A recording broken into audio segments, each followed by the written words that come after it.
28. zadatak ovogodišnje mature iz matematike B razina. Zadatak je imao 3 dijela i nosio ukupno 3 boda. Dakle, radi se o potrošnji goriva automobila.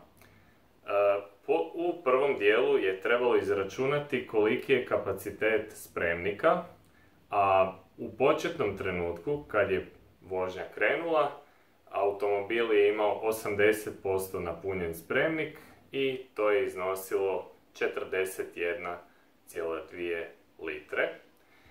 Iz tog podatka smo morali kao prvo izračunati ukupni kapacitet spremnika.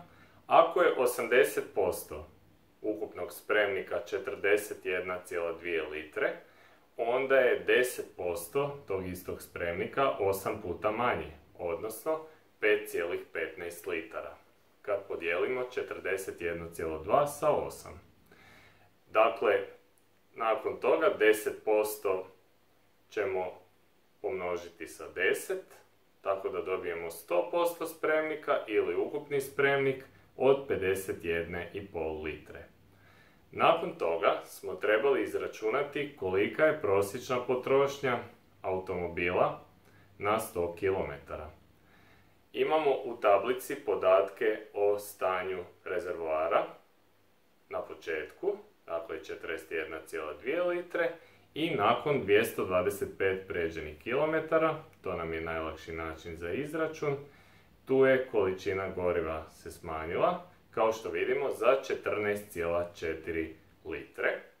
I sad ako 14,4 litre podijelimo sa 2,25, dobit ćemo prosječnu potrošnju od 6,4 litara na 100 km. Tako da smo riješili i drugi dio zadatka. Sad u trećem dijelu trebamo napisati linearnu funkciju g od s, gdje je s broj prijeđenih kilometara, koja nam pokazuje koliko je litara još ostalo u rezervoaru.